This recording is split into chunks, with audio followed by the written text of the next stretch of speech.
Hi guys. आज हम लोग स्पेक्ट्रल लाइंस के बारे में जानेंगे और मैं आपको एब्जॉर्प्शन और एमिटिंग स्पेक्ट्रम आपको बताऊंगा कैसे उसको निकालना है क्वेश्चन से। आइए शुरू करते हैं।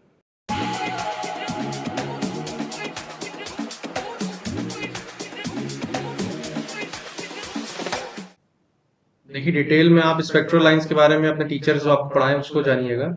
मैं आपको क्वेश्चन कैसे जल्दी सॉल्व करना है वो बताता हूँ। तो देखिए, calculate the maximum number of spectral lines emitted in बामर series. ठीक है, अब जो ये सीरीज यूरीज के टॉपिक्स हैं वो आप जो है teacher सीखिएगा। When electron jumps from sixth excited state to ground state। तो सिक्स्थ एक्साइटेड स्टेट, कोई भी एक्साइटेड स्टेट के बारे में अगर बोला गया, यहाँ पे सिक्स्थ है तो यानी वो सेवेंथ शेल पे है। ठीक। और देखिए, to ground state, ground state यानी बामर सीरीज का ग्राउंड स्टेट क्या हुआ? बामर सीरीज का ग्राउंड स्टेट यानी हो गया n इज इक्वल टू 2। तो आइए हम लोग इसको मैं आपको बता दूं। आपको जैसे ही बोला sixth excited state to ground state, तो आप ऐसे पहले 6 लाइंस खींच दीजिए, 7 लाइंस, 7। ठीक है, ये 1 हो गया, n इज इक्वल टू 1, 2, 3, 4, 5, 6 और 7। तो ये जो सेवेंथ वाला है इसी को हम लोग नोमेनक्लेट करते हैं सिक्स्थ एक्साइटेड स्टेट। तो यहाँ पे maximum number of spectral lines बताना है। तो आप कुछ नहीं, बस जो उसका मैक्सिमम है स्टेट, वहां से एक एक आपको लाइन जो है नीचे से ड्रॉ कर देनी है। अच्छा, हम लोग 2 पे क्यों आ रहे हैं? क्योंकि 2 जो होता है n इज इक्वल टू 2, ये जो है हम लोग का ग्राउंड स्टेट है। कौन सी सीरीज का? बामर सीरीज का। अगर मान लीजिए इस क्वेश्चन में बोल दे कि बामर सीरीज, अगर इस क्वेश्चन में नहीं लिखी होती, क्वेश्चन अगर होता calculate the maximum number of spectral lines emitted when electron jumps from sixth excited state to ground state, तो आप n इज इक्वल टू 1 तक जाते। क्योंकि अगर कोई सीरीज नहीं दी हुई है तो n इज इक्वल टू 1 ही ग्राउंड स्टेट है। और n is equal to 1 Lyman series का भी ग्राउंड स्टेट है। ये आप ध्यान में रखिएगा। तो इस क्वेश्चन के हिसाब से देखिए, हर एक स्टेट से आपको उस ग्राउंड स्टेट पे पहुंचना है। ये 7 से 2 पहुंच गए, 6 से 2 पहुंच गए, 5 से 2, 4 से 2, 3 से 2। ये आप जो है ड्रॉ करेंगे ना, जैसे एग्जाम में पूछा तुरंत आप ड्रॉ करेंगे, थोड़ा समय नहीं लगता है लेकिन आप अच्छे समझ जाएंगे। तो देखिए, लाइंस आपकी नहीं है 1 2 3 4 5, यानी 5 स्पेक्ट्रल लाइंस हैं। ये आपका आंसर आ गया 5। The question है, when electron in a h sample jumps from nth orbit to ground state, 10 lines are observed। कितने लाइंस हैं? 10 lines are observed। Then calculate value of n। तो देखिए, ऐसे जो क्वेश्चंस होते हैं ना, इसमें ज्यादा दिमाग नहीं लगाना होता, इसमें रैंडम आप लाइंस ऐसे खींचिए। ठीक है, तो मान लीजिए ऐसे आप इतनी लाइंस खींच दिए, तो आपको बोल रहा है कि 10 लाइंस आर ऑब्जर्व्ड। तो ठीक है, आप लोग एक एक जो है लाइंस ऐसे ड्रॉ करते हैं। देखिए, फर्स्ट वाले से पहले ग्राउंड स्टेट पे आएंगे, ये हो गया। अब हम लोग जो है सेकंड वाले से आएंगे ग्राउंड स्टेट पे, ये हो गया। अब हम लोग थर्ड वाले से आएंगे ग्राउंड स्टेट पे, ये हो गया। और फोर्थ वाले से भी आएंगे, ये हो गया। तो देखिए कितनी लाइंस हुई, 1 2 3 4 5 6 7 8 9 10। अच्छा देखिए, अब मैं ऐसे रैंडम बनाया लेकिन देखिए 10 लाइंस हो गई।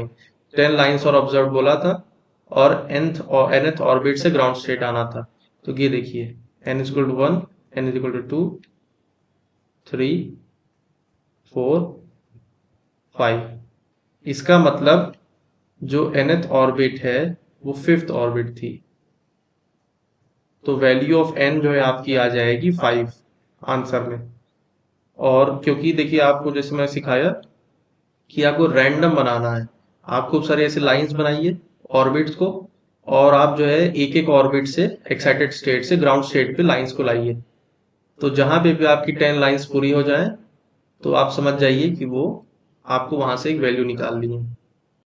देखिए, ये वाले प्रॉब्लम्स मैं आपको बताऊंगा ना कि एमिशन लाइंस और एब्जॉर्प्शन लाइंस में अंतर क्या है और कैसे निकालना है उसको। तो consider such H atoms in a sample having only 5 different orbits. यानी जो आपको लाइन में खींचना बताया था वो 5 यहाँ पे खींचनी है। Calculate the number of emission lines and absorption lines.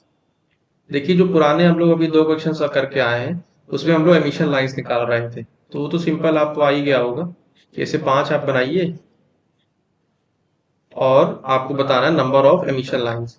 तो फिफ्थ ऑर्बिट पे तो 1 2 3 4 5, इसीलिए हम लोग 5 बनाए हैं, 5 डिफरेंट ऑर्बिट्स हैं। तो बस यहाँ से ऐसे लाइंस ऐसे बनाना चालू कर दीजिए।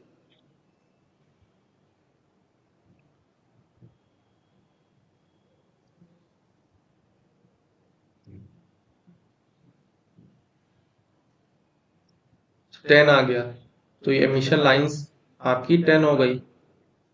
देखिए आप करना क्या होता है, सिंपल सा फिर आपको बता दे रहा हूँ कि जैसे मान लीजिए आप ये वाली लाइन को आप कंसिडर किए। अब ये वाली लाइन से ग्राउंड स्टेट तक आपको आप अपनी लाइंस ले जानी है, ठीक है।